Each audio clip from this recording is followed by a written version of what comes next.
Calcium hydroxide water CO2 के साथ react करता है तो CaCO3 और वाटर बनाता है। CaOH का होल 2 जो होता है ये इसको लाइम वाटर कहते हैं। जब कैल्शियम कार्बोनेट एक्सेस मात्रा में होता है तो CO2 और वाटर के साथ रिएक्ट करके कैल्शियम हाइड्रोजन कार्बोनेट का फॉर्मेशन करता है। एसिड का रिएक्शन जब मेटल के साथ कराते हैं तो इसका सॉल्ट बनता है और H2 गैस रिलीज होती है। हम जानते हैं कि एसिड और बेस का जब आपस में रिएक्शन कराया जाता है तो सॉल्ट का फॉर्मेशन होता है और वाटर रिलीज होती है। इस रिएक्शन को न्यूट्रलाइजेशन रिएक्शन कहते हैं। उदाहरण के लिए जैसे NaOH का रिएक्शन HCl से कराते हैं तो NaCl का फॉर्मेशन होता है और वाटर बनता है। NaOH बेस है, इसको कैल्शियम हाइड्रॉक्साइड भी कहते हैं, और HCl एसिड है, इसको हाइड्रोक्लोरिक एसिड भी कहते हैं। दोनों का फर्दर रिएक्शन होता है तो NaCl का फॉर्मेशन होता है और वाटर बनता है। ये एक सॉल्ट है और इसका नाम सोडियम क्लोराइड है।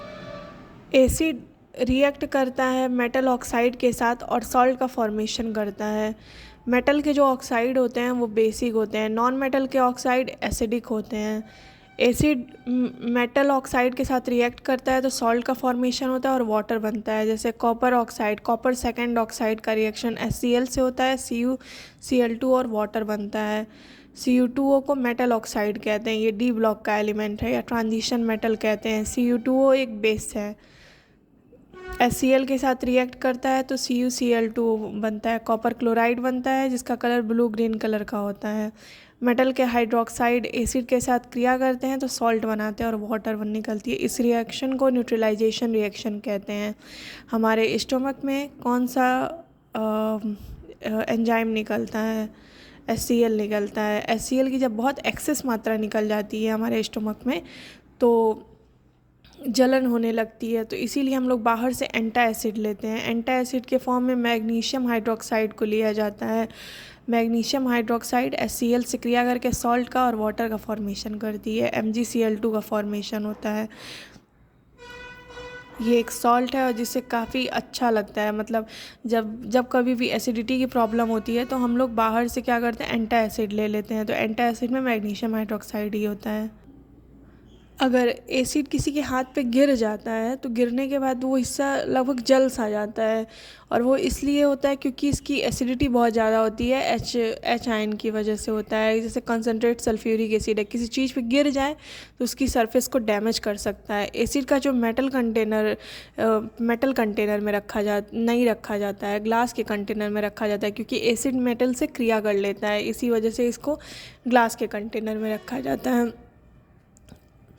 एसिड में H आयन होते हैं और ये वाटर में डालते ही H आयन में डिसोसिएट हो जाता है। आर्हेनियस की थ्योरी है, बहुत इंपॉर्टेंट थ्योरी है, अक्सर ये एग्ज़ाम्स में पूछी जाती है कि किसी भी एसिड को वाटर में डालते हैं तो क्या होता है, H आयन रिलीज होता है।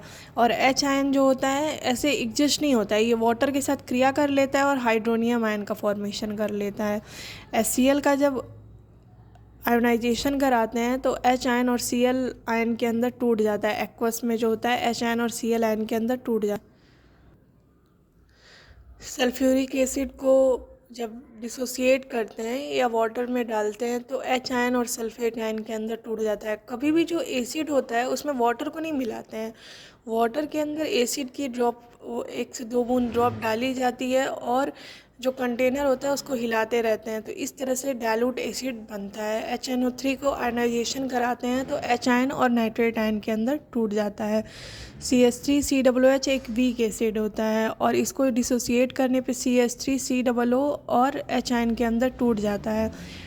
ग्लूकोज और इथेनॉल जो होते हैं इनके अंदर H आयन नहीं होता है और इसी वजह से ये एसिड भी नहीं होते हैं,